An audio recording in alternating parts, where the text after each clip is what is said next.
2, 1. Hi, I'm Matt Latham, and I'll be presenting on Ghengis Khan. Alright, so he was born in northern Mongolia in the mountains. Kind of looks like this, where he was born in 1162. And the legend states that he was born with a blood clot in his clenched fist, which meant that he was destined to be a great ruler. He was born into royalty. His father was the tribal leader, and he had about 40,000 families under his control. And he kind of got into some turmoil. His dad did. His father got betrayed and got executed by a rival tribe, which sent his family into exile.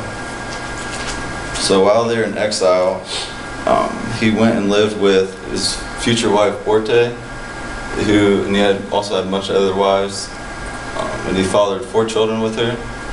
And while he was there, he rose up in the ranks to take control of that tribe. And when he became 20 years old, he went back to his father's tribe and took control of that, where he reunited these 2 tribes and made an alliance and took on his enemies, the other tribes in Mongolia, to take control of Mongolia and become Ghengis Khan and ruler of all.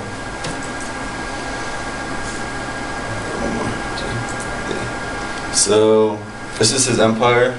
It's pretty big.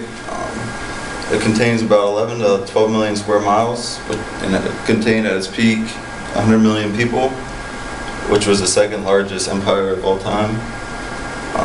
He conquered all of China. He completely annihilated Persia, and his troops were outnumbered 4 to 1, defeated Russia.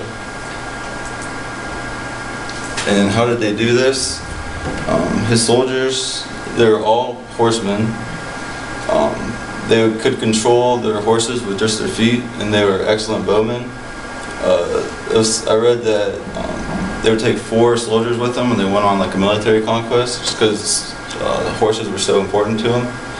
And one of their tactics that they used was they'd ride in the battle, and they'd just ride away. And then when the enemy troops broke ranks and would like chase after them, the rest of the army would come around and just completely destroy them. So that was a very effective tactic for him.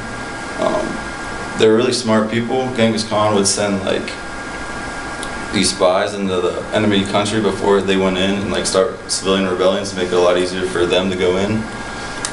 These reconnaissance and intelligence and careful planning, and they're also experts at siege warfare with using catapults.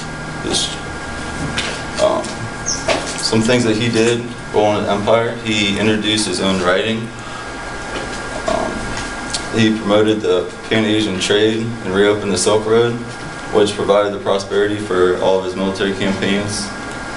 And he established this code of Yasa, which has elements of democracy in it.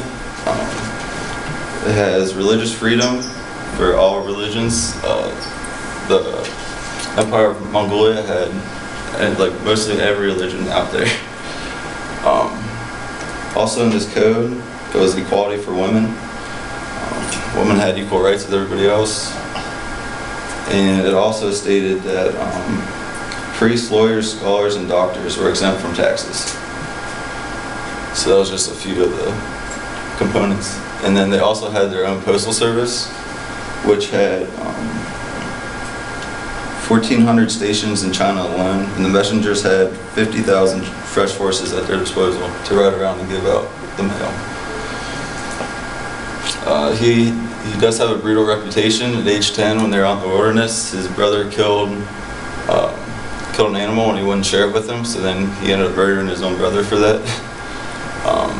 When they would conquer, come to a city, the whole town had to surrender if there was one person, then he would completely annihilate the town.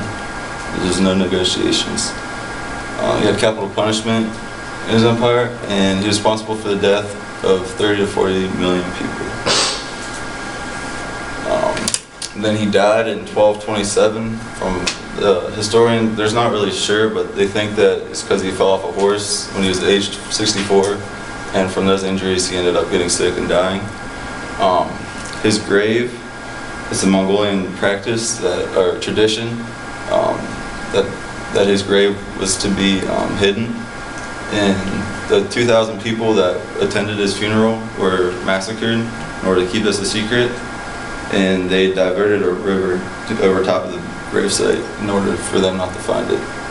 So after he died, before he died, he made a document which divided his empire equally before his 4 sons.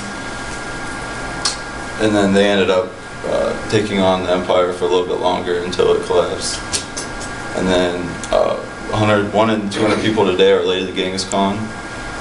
This genealogist had that study, and then he's the father of the Mongols. That's how he'll be remembered. And this is a memorial they have in Mongolia dedicated to him. That's it. Okay.